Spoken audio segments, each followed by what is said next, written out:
Hoje o canal Meu Mundo Autista vem conversar com uma parceira. Eu falo assim que é uma colega, uma parceira que a gente acabou descobrindo e pelas andanças e procurando as publicações que ela fazia. A Thalita Nangli, que é psicóloga, ela vai se apresentar. Eu não gosto de apresentar a pessoa, eu gosto muito que a pessoa possa dizer quem é. Isso, por trabalhar com o autismo, é uma ferramenta positiva contra o capacitismo. A gente deixa que a pessoa fale quem é, se apresente, como gosta de ser chamado. Então, não é a primeira vez que a gente conversa, por isso que ela está sendo convidada de novo, porque a gente não esgotou o assunto. Então aqui está a Thalita Nagli, psicóloga, mas eu preferia que você, quem é a Thalita, onde está a Thalita, o que faz Thalita? Bom, primeiro é um prazer, Alexandre, estar com vocês novamente, né, o pessoal do Meu Mundo Autista. E realmente, né, faz um tempinho já, né, que surgiu esse encontro aí nas andanças da internet, né? E aí você falou uma coisa bem interessante, as publicações que ela fazia, né? Eu tô devendo um pouquinho, né? Eu tô meio sumida da internet ultimamente, mas estou acompanhando sempre as publicações, o trabalho de vocês, que é fantástico realmente nesse sentido, né, de levar informação de qualidade para o público, principalmente para a comunidade autista, né? Então, para quem não me conhece ainda, meu nome é Thalita Nangli, eu sou psicóloga, sou também neuropsicóloga e, mais recentemente, estou também com especialização em ABA, né, que é Análise do Comportamento Aplicada para Autismo e Deficiência Intelectual. Né? Então, atualmente eu trabalho em duas áreas dentro da psicologia, uma que é a área hospitalar e também na área de reabilitação, no centro de reabilitação, onde o meu público principal são crianças e adolescentes com TEA, certo? Então, esse é o resuminho, né, do que eu estou fazendo por enquanto. É, Thalita, é muita coisa, né? Durante a pandemia a gente percebeu, né, a quantidade de máscara, paramentos que a gente tinha que ter que usar, né? E Verdade. Isso ainda não acabou na área da saúde, né? Ainda a gente não tanto, né, quanto antes, não está tão paramentado assim, mas a máscara continua lá. aí fica, então, aproveito essa chamada e eu conclamo a você, pai e mãe que está assistindo, leve seu filho, né? Várias cidades já estão chamando para tomar a dose de suporte, de apoio, como quiser chamar, né? Reforço, que é de 11 até 17 anos, leve seu filho para tomar. A gente não pode, de repente, retornar com aquilo que nós já passamos, né? Então, Thalita, ó, a gente conversa muito com os pais, né? Assim, os pais, assim, são os depois da pessoa autista, eu costumo dizer que o pai é o ser mais agoniado do planeta. Então, nós conversamos com eles. O autista ele tem uma demanda e o pai também tem outra. Falta de informação, não sabe por onde começar e a confusão de informações. Esse dia eu estava falando, fiz um vídeo de 1 minuto dizendo que eu coloco na internet lá, eu tô com uma dor de cabeça empontada persistente, a internet fala que eu tô com aneurisma. É a mesma coisa, os pais vão procurar o que fazer com o filho depois quando ele acha que o filho ou a filha é autista. E aí dá um catatal de informações e ele se perde. Então o pai não sabe por onde ir. Então nossa conversa inicial, assim, Thalita, para desmistificar, até para os pais até tomaram um choque.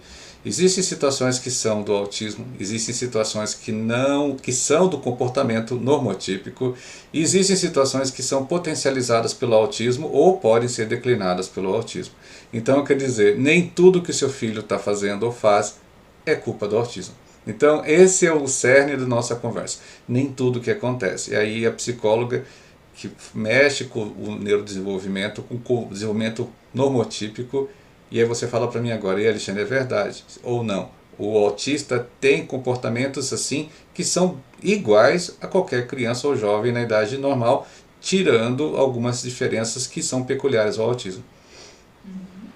Então, Alexandre, isso é um tema muito importante, né? Como você falou, a internet, eu sempre digo isso, né? Ela é uma ferramenta fantástica, né? Principalmente hoje em dia, eu lembro que, meu Deus, não faz nem tanto tempo assim, mas no meu tempo, trabalho de escola era na enciclopédia mesmo, no papel pautado, né?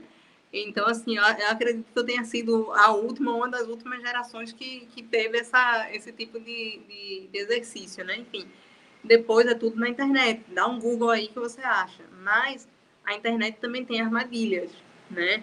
E aí, nesse boom de informações, a gente acaba se perdendo, né? E a gente acaba consumindo informações que não são sequer benéficas, né? Que não vão trazer a resposta que a gente precisa realmente, que não vão trazer o esclarecimento que a gente precisa, né? E isso acontece em todas as áreas, como você falou, uma dor de cabeça, lá no Google vai dizer que é aneurisma, um problema na visão vai dizer que é câncer, enfim, né? E quantas informações sobre N coisas, né, a gente tem na internet que são distorcidas ou não apenas distorcidas, mas às vezes são informações verídicas, mas que não cabem para a nossa realidade. Nem toda dor de cabeça é um aneurisma, né? Nem toda dor de cabeça é um câncer, nem todo olho embaçado, né, é uma conjuntivite. Então, assim, a gente precisa entender que existem os extremos e existem os pormenores, né? Então, assim, primeira coisa que os pais vão fazer quando desconfiam, né, que a coisa não acontece logo no diagnóstico. Primeiro acontece a partir de uma desconfiança, que às vezes é do próprio pai, da própria mãe, ou então de algum outro familiar, ou quando a criança começa a frequentar a creche, a escola, ou com os amiguinhos, ou tem um irmão mais velho. Geralmente também acontece isso, né? Porque aconteceu tudo direitinho com o irmão mais velho, e aí veio o irmão mais novo, e aí, eita, isso aqui tá diferente. E aí começam a se perceber as questões. Então, primeiro começa na desconfiança, e é nesse momento que os pais vão para o Google. E aí é onde podem acontecer esses equívocos. É onde pode acontecer da pessoa encontrar informações. Não, tá tudo certo, tá tranquilo, cada um vai ter um tempo diferente, e aí espera mais um pouco, ou até vai no médico e tem essa informação. Ou, enfim, é nesse período que vão surgindo mesmo as dúvidas, ou se crê numa sentença, né? Diz, não, isso é autismo, então vai acontecer isso, isso e isso, todo autista vai ter isso. E aí a pessoa já fica com a cabeça já a mil, porque ela já vai projetar esse futuro, né, com a criança tendo tal e tal problema, tal e tal dificuldade, porque fulaninho teve, porque foi feito um diagnóstico aqui e tantos casos assim, enfim. E aí a gente precisa ter esse cuidado, né? Primeiro, principalmente com esse momento do digamos assim, pré-diagnóstico, onde a pessoa está bem mais perdida, né? E aí, depois desse processo, desse primeiro momento, que, diga-se de passagem, é um momento onde há uma desconstrução, já desde esse período de desconfiança, já existe uma desconstrução, tá? De tudo aquilo que foi pensado ou projetado para aquela criança, porque cada pai acaba, por mais que ele tente não fazer isso, né? Mas é inevitável. Acaba se construindo, se planejando coisas, né? E quando você vê que aquela criança não corresponde àquilo que você vinha esperando, existe todo um processo que a gente até chama de processo de luto mesmo. Não quer dizer que alguém morreu, mas é um luto, né? Por uma perda. Toda perda gera luto. Então, vai se viver aquele processo. E aí esse processo pode ter várias fases, né? Pode vir uma negação, e aí a pessoa pensa, não é nada disso, por mais que as evidências estejam aí, não é. Não vai ser autismo de jeito nenhum, não vai ser TDAH de jeito nenhum, enfim. Pode acontecer também uma revolta, né? E aí esse período mais de brigar mesmo, né? De querer encontrar um culpado, ou de não é culpa minha porque comigo, aquele momento de colocar a situação de frente. Pode acontecer uma depressão, que é aquele período de maior tristeza, de maior. Gera até um certo desinteresse, mas é um desinteresse no sentido de você não ter forças para lutar pela situação, ou para melhorar, ou para entender, né? E um outro período que é um período de mais engajamento, realmente, de enfrentamento. E aí esse período pode ser satisfatório ou às vezes nem tanto. Mas por que eu estou falando isso? Porque isso acontece tanto nesse momento de pré-diagnóstico, como também num futuro diagnóstico, certo? Então, nesse período, eu estou falando dessas partes, né, dessas fases de luto, porque a gente precisa entender que esse é o período que os pais vão estar mais sensíveis.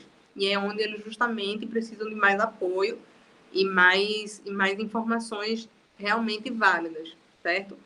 Então, dito isso, vamos supor que aquela família passa por esse processo de investigação, e aí leva geralmente no neuropediatra, e aí passa-se as investigações da equipe multidisciplinar, que pode ser feito antes mesmo de ter um diagnóstico, tá? Então a criança não precisa fazer intervenção só quando ela tem um laudo lá, tá? Já acho que é importante até a gente já adiantar isso. E aí, o que é que vai acontecer? Vão ser feitas inúmeras avaliações e, bem, vamos supor que fechou o diagnóstico, toda a equipe, né? O fono, a TO, psicóloga, de repente, dependendo da situação, a fisioterapeuta também entra na história, né? Que é até uma questão que hoje em dia a gente discute e que geralmente o pessoal faz o combo, né? TO, psico, fono, e cadê o físio, né? O pessoal de educação física do autista não tem problema motor, né? E aí, essa acho que já é uma questão para a gente talvez discutir depois, né? E aí, vamos lá. Fez o diagnóstico, antes mesmo do diagnóstico já começou alguma intervenção ali junto com a avaliação, e aí fechou, é autismo. Tá, é autismo. E agora?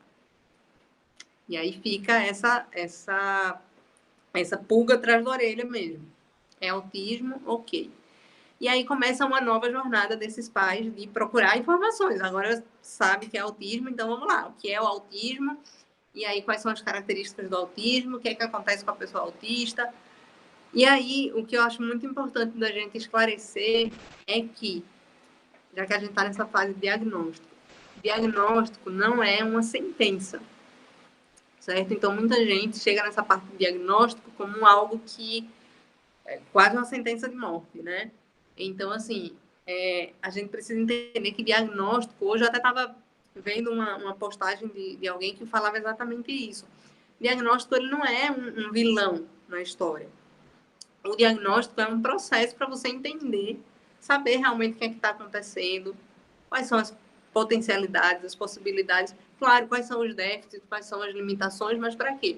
Para que elas possam ser, de alguma forma, superadas, de alguma forma ultrapassadas, ou que se possa conviver com elas de uma forma mais harmoniosa e mais funcional.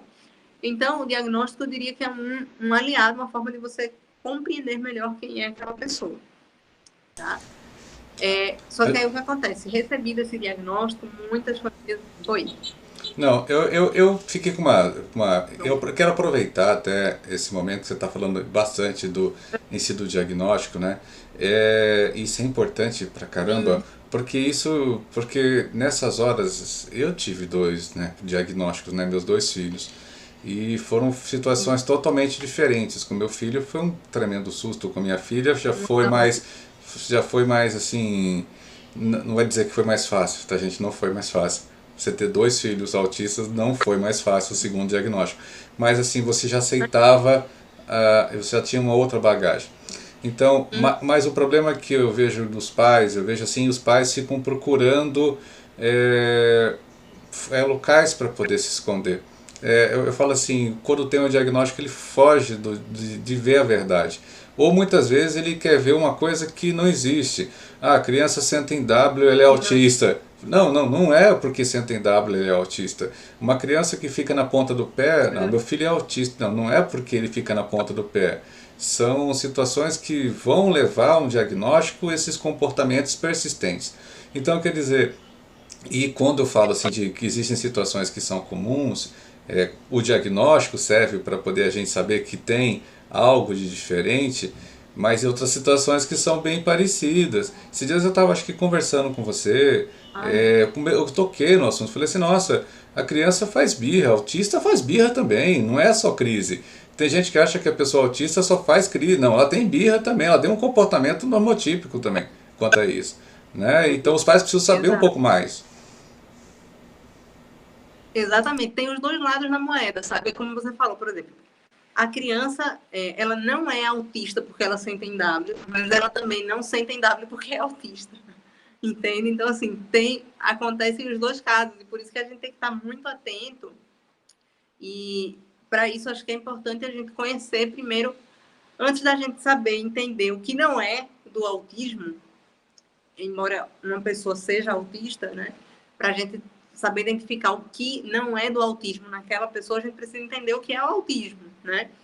E aí, assim, o autismo, o pessoal no meu mundo autista, acho que já está bem instruído com relação a isso, né? Que é esse transtorno do neurodesenvolvimento, né? Ou seja, que se manifesta no começo do desenvolvimento da criança, e ele vai ter 3 esferas, que vão ser a comunicação e a linguagem, seja atraso ou não desenvolvimento dessa área, ou até mesmo uma linguagem super fluente, super complexa, mas sem funcionalidade, e aí é onde está a jogada para a gente saber que é autismo. Tem que ter essa dificuldade, né, de dar função a essa linguagem. A questão da interação social, engajamento social, compreensão de emoções, sentimentos da outra pessoa, entender situações sociais, entender metáforas. Aí entra também questões de linguagem ligadas ao contexto social e também questões de comportamento, que eu acho que é uma das questões que pega muito nessa de saber se é do autismo ou não é culpa do autismo ou não é, né? Que é a questão de estereotipia, questão a gente pode citar também dos hiperfocos, ou questões mesmo de comportamento típico de criança, né? Então, assim, eu acho que é importante a gente primeiro entender o que é o autismo, o que é que faz parte, mas saber que todas essas características elas vão se manifestar de uma forma diferente de pessoa para pessoa. Como você mesmo colocou, você tem 2 filhos com autismo, mas eu garanto que um é totalmente diferente do outro. Talvez os 2 façam estereotipia, ok, mas um vai fazer estereotipias totalmente diferentes do outro, por razões totalmente diferentes um do outro também. Então,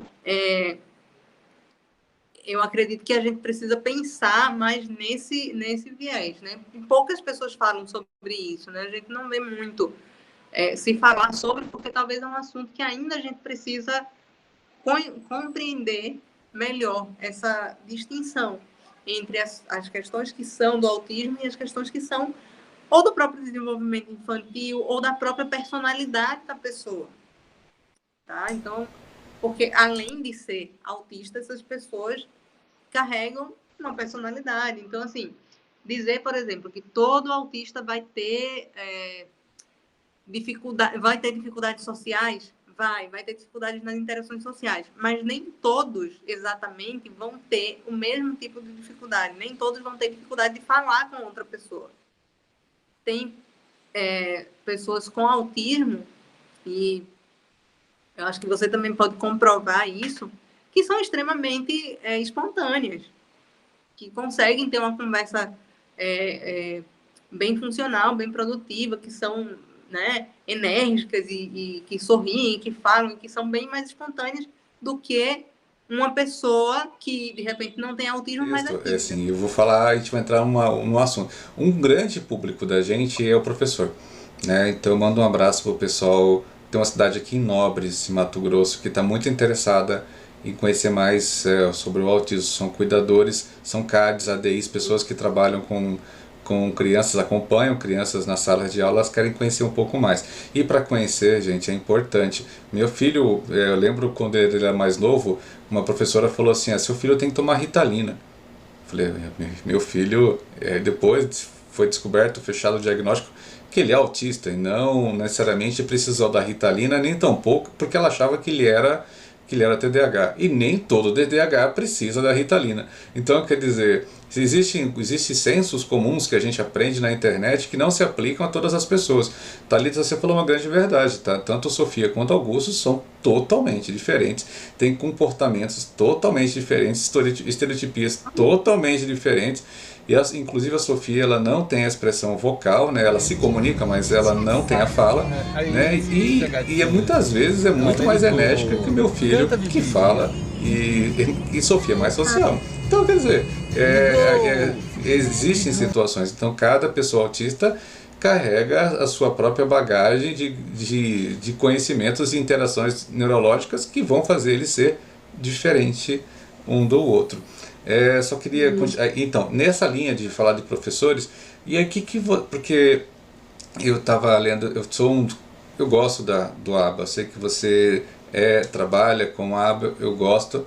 Eu só não gosto de um termo do ABA que ele é mal colocado, assim, eu acho ele mal colocado, que é o termo intervenção. Então, e o público autista adulto não gosta desse nome porque fica parecendo que vai me fazer uma coisa que eu não quero. Então, a gente sabe que são intervenções pedagógicas ou intervenções funcionais. Existe um outro complemento, mas acabou sendo popularizado intervenção.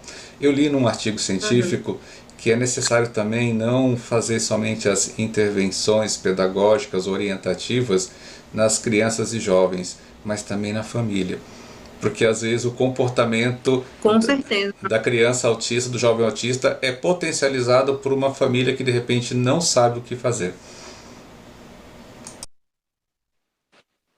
Com certeza, totalmente, totalmente. Inclusive, tanto a aba, ela é, na verdade, uma ciência, tá? E ela prioriza muito o foco principal dela é com a família inteira. Na verdade, quem trabalha com a aba não trabalha só com a criança, mas com a família, até para potencializar que a família saiba como lidar no dia a dia, porque o propósito é generalizar.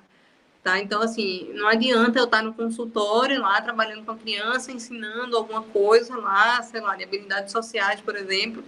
Aquilo ela não vai precisar meramente ali no consultório, ela vai precisar daquela ferramenta lá na escola dela, lá na sala de aula com a família. Então, a gente prioriza muito o trabalho com a família mesmo, para que a família saiba que ferramentas pedagógicas, que ferramentas, inclusive a aba, ela é muito presente, ela deveria estar aqui no Brasil, né, muito mais presente na educação também, justamente por isso, porque ela traz essa bagagem pedagógica mesmo, para fortalecer mesmo as famílias, dar estratégias, ferramentas, para que elas possam generalizar e possam ter uma funcionalidade, né, uma qualidade de vida melhor, tá? Então, não é só com a criança. A ideia é realmente colocar a família na história, né, para que todo mundo se envolva mesmo e possa interagir de uma forma melhor. Aí entra, por exemplo, uma coisa importante. Então, beleza, então eu estou falando do ABA, o ABA é importante, e aí tem que a família passar por situações, ela tem que aprender para poder fazer da clínica a sua casa uma extensão do que foi aprendido na clínica, né? E na escola também. Os professores, cuidadores, CARES, todo mundo também pode utilizar da ferramenta da ciência para poder de repente ajudar e potencializar que essa criança, esse jovem possa ter ganhos, né? Ganhos, porque na verdade existem situações que ajudam a ele a modelar ou modular algumas situações, correto? Isso, exatamente. Exatamente. E aí, quando vai chegando mais a parte de adolescência e até juventude, vida adulta principalmente, a aba ela já trabalha, já existem, né, protocolos, existem ferramentas para isso, para trabalhar essa transição, e começando pelas habilidades sociais, indo até habilidades de trabalho, enfim, de relacionamento. Mas os adolescentes, principalmente, já a partir da adolescência, pessoas com autismo se beneficiam também muito bem de uma terapia cognitivo-comportamental. Não plenamente como é feita uma terapia cognitivo-comportamental típica, mas assim com algumas adaptações até em questão de linguagem, né, para eles entenderem melhor numa linguagem mais própria, né, para eles. Mas a terapia cognitivo-comportamental, quando a pessoa já está na fase da adolescência, que ela já tem uma compreensão cognitiva um pouco melhor, até para entender a perspectiva do outro, já foi trabalhado isso de alguma forma na aba, ela consegue fazer se sair muito bem numa terapia cognitivo-comportamental, que é a TCC, né, que o pessoal conhece bastante. Então, vejo o quanto que é importante e o quanto que esses jovens têm de possibilidades, né, de ferramentas para poder ter uma vida com mais qualidade, com mais pertencimento realmente no meio social, que é a grande questão da vida adulta, né? A parte das relações sociais e de trabalho também, né? Hoje em dia a gente vê muitas pessoas com autismo chegando na fase adulta e conseguindo se colocar tanto no mercado de trabalho como na vida social também, seja graças a ferramentas de terapia, como também da compreensão da família, do engajamento, né, da família e da compreensão dessas características que são tanto, que podem ser tanto do autismo como características pessoais. Então, quanto mais a gente consegue compreender a linha, né, de onde vai um e onde vai outro, a gente consegue dar um potencial maior para essas pessoas. Agora, é uma linha muito, muito tênue, às vezes é muito difícil até a gente conseguir identificar, porque justamente é como a gente está conversando aqui. O autismo, ele não é uma caixinha, tá? Não é uma caixinha de receita, né? Receita de bolo, que vai ter todo mundo igual, que vai ser sempre da mesma forma. Não é. Então, cada pessoa, ela vai ter determinadas características e, vamos supor, tá lá nos manuais de diagnóstico, autismo, característica tal, tal, tal. Nem todo autista vai ter aquelas características que estão ali descritas. Às vezes vai ter um ou duas ou três, tem um certo critério para a gente identificar que é autismo, mas talvez ele tenha uma dificuldade de socialização, mas que seja mínima, mas ele tem lá uma outra dificuldade que salta mais. Já uma outra pessoa vai ser ao contrário. Então, assim, a gente precisa ter um diagnóstico muito claro daquela pessoa para entender o que é dali, que é do autismo, o que é dali, que é da personalidade da pessoa, do desenvolvimento da infância, o que é uma birra, por exemplo, né? O que é uma crise. Enfim, saber entender muito bem quem é aquela pessoa para conseguir identificar exatamente o que é cada coisa, né? E o que não é também. Então, assim, não é fácil, realmente não é fácil.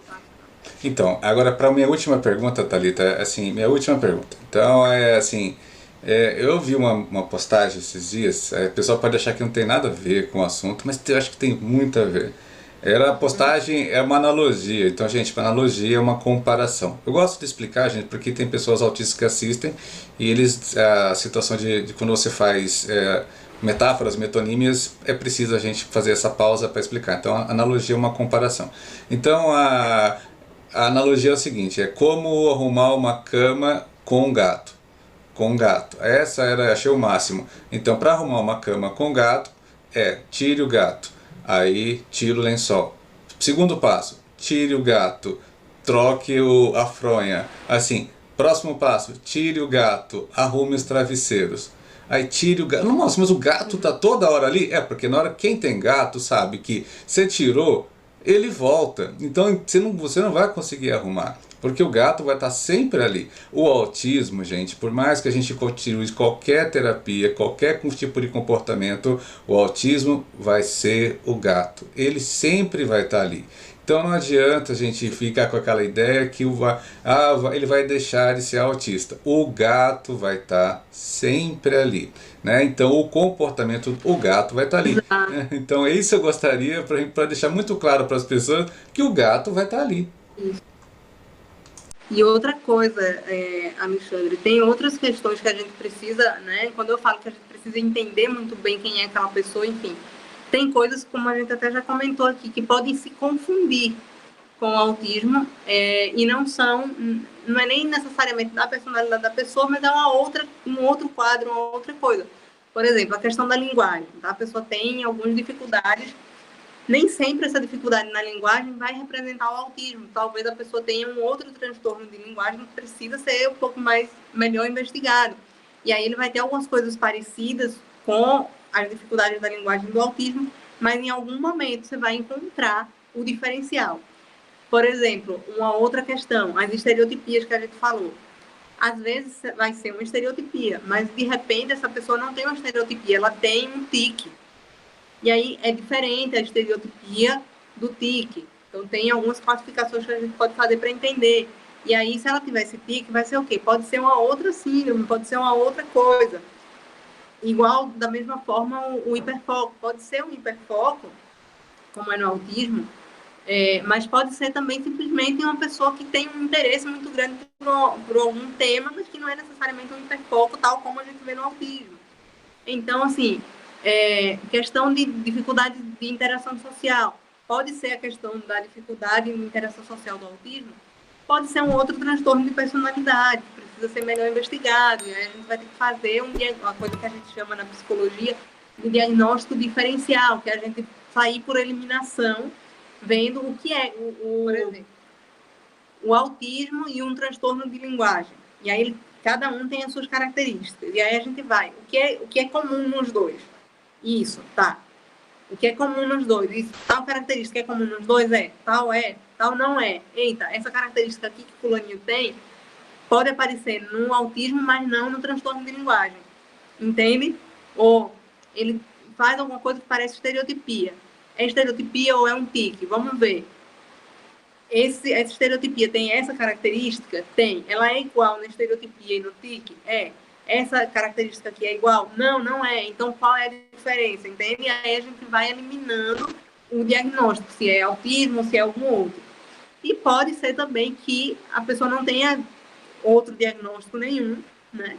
Mas que ela apresente alguma característica que se assemelhe com o autismo. Então, assim, é um trabalho um tanto difícil, não dá para fazer assim, como a gente diz, a olho nu, né? Só por olhar. Por isso que a gente fala muito que o autismo não é um diagnóstico que a gente faça no olho, né? Dizendo assim, eu estou vendo ali e já sei que a pessoa é autista. Claro que com o tempo, né, que a gente tem muito contato e vê muito, a gente consegue ter um olhar um pouco mais aguçado até para dizer assim, ó, eu tenho quase certeza que mas aí vamos avaliar, né, para realmente ter a certeza de que é ou não, entende? Então, assim, é realmente bem minucioso, é uma coisa bem detalhada, é no mínimo detalhe, às vezes em um mínimo detalhe você pega que não é, que é uma estereotipia ou que não é, que é um hiperfoco ou não é, entende? E aí, só para fechar, porque minha memória às vezes escapa, uma outra coisa que acho que é importante a gente dizer para os pais, né? Senão a gente vai deixar o pessoal mais confuso ainda, né? Muitas vezes, quando você começou nossa conversa aqui, eu me lembrei que muitas vezes a gente vê em grupos, não sei se acontece isso no meu mundo autista, espero que não, que muitos pais acabam aparecendo lá nos grupos dizendo, olha, meu filho faz isso, isso e aquilo. O filho de vocês faz assim também? Né? Não sei se você vê isso. Não sei, meu filho gosta de cantar muito alto e passa o dia todo cantando. De vocês é assim? Gente, eu acho que cabe bem no que a gente tá querendo trazer aqui para vocês. Nem sempre o que um faz, o outro vai fazer, e porque o menino é autista, ele vai cantar e sair cantando por aí o tempo todo e cantando alto. Talvez aquela criança, se ela não fosse autista, ela fizesse a mesma coisa, porque de repente é uma criança que gosta muito de música, entende? Então, assim, não é porque ele é autista que ele fez aquilo, ou que todo autista vai cantar alto demais e vai passar o dia todo cantando, entende? Então, assim, é uma coisa característica dele, ele gosta. Talvez tenha outra pessoa com autismo que deteste música e não suporte que ninguém cante e nem goste de cantar. Então, assim, vamos tentar entender cada pessoa comparando ela consigo mesmo, né? Não adianta eu catar na internet todo autista que faça isso ou que faça aquilo, porque não vai ter nenhum igual ao outro. Nenhum. Do mesmo jeito que não existe nenhum ser humano igual. Então, porque eu acho que no final é isso, né? Não existe nenhum ser humano igual. Gente, eu fico feliz, muito assim, agradecer mais uma vez a nossa conversa. Ficou bastante retalho, tá? Sobrou bastante retalho pra gente costurar ainda para outras conversas. Sempre sobra, né? Tem mais retalho pra gente conversar. E aí os pais que tiverem dúvida, a gente vai disponibilizar isso aqui no Meu Mundo Autista, no YouTube. A gente vai disponibilizar, vai ter outro retalho, tá? Vai ter muita coisa. A Thalita, ela começa assim, ela liga, e aí a gente vai aproveitando a situação. E vem. Então, para os pais que estão assistindo, pais, professores, cuidadores, então não existe autista igual. Tá? Então, se você tenta achar uma referência, não existe, tá, gente? A gente pode encontrar pessoas com sinais parecidos, comportamentos parecidos, mas nenhum deles vai ser igual. Então, e nem tudo que está acontecendo, o fato de estar girando, olhando para o ventilador, a pessoa é autista. Então tem que ter bastante cuidado. A pessoa que dá o diagnóstico, ela empenha muito tempo para poder falar que aquilo, para a gente de repente falar de forma simplória que é autista. Tá? Então é muito cuidado, porque por causa disso, muita gente que não era autista foi diagnosticada com autismo e depois falaram que essas pessoas saíram do autismo e elas nunca foram autistas. Então tem que ter bastante cuidado, porque muita gente está vendendo inclusive situações de cura que não existem. Então é importante essa fala para que você não caia. E o pai, na hora do desespero, gente, eu sou pai como vocês que estão assistindo, na hora do desespero a gente procura tudo, tá? A gente faz tudo, a gente mente até pra gente. Tá bom? Thalita, obrigado. A gente agradece. Tenho certeza que vai ter mais uns panos aí de retalho, né? Queria agradecer de uma forma especial porque sua cidade sofreu bastante com a cheia, né? Foi assim, é bem justamente na cidade onde está tendo aquele desmoronamento em Recife aí que muitas, cento e poucas pessoas foram a óbito. Obrigado por você estar conversando com a gente. Então, gente, assim, ela tá lá em Jaboatão do Guararapes, né? Então é vizinho de Recife, né? Isso, vizinha. E aí, assim, estamos bastante mobilizados ainda, né, com tudo que vem acontecendo. E, gente, assim, a chuva não para. Nesse exato momento está chovendo aqui. Então, tem sido bem difícil. Os órgãos de saúde, enfim, eu trabalho na prefeitura, então estou vendo toda a mobilização. Mas, graças a Deus, a população também está bem sensível. Então, muita gente ajudando, muita gente contribuindo, doando. Se você sabe, na internet tudo se espalha, né? Então tá correndo por aí muita campanha de doação, enfim, se você puder participar, ajude também, porque está sendo bem necessário nesse momento. Tá. Então eu vou deixar, eu acho que vou ver se no final desse post eu vou deixar ajude, pessoal de Jaboatão, de Recife, eles precisam, né? O Brasil inteiro precisa, mas nesse momento nós temos um público que precisa muito, desalojados e desabrigados, tá, gente? Desalojado, ele não tem onde ficar, desabrigado, ele tem onde ficar, mas é temporário. Então tem muita gente que está exigente, né? E agora que a gente tocou nesse assunto, eu me lembro que, assim, aqui Jaboatão é uma cidade que tem um contingente muito grande de pessoas com autismo, inclusive. Então, assim, eu fico imaginando agora também, você acabou me fazendo pensar quantos dessa população, né, dessa comunidade estão envolvidos nesse processo de ter sido atingidos, né, por essa cheia, por essas chuvas. Então, assim, é bem provável que haja, né, um contingente dessa população da comunidade autista também ali. Né? Então, a gente não tem como dimensionar isso, mas é possível, né? Então, tá todo mundo ainda nesse momento aí de alerta, mas vamos torcer para que as coisas melhorem, né? Que Deus proteja sua família, proteja todas essas pessoas, né? Eu acho que isso é vital, isso é essencial. Tá bom, então? Obrigado e até a próxima, tá? Eu queria até a próxima.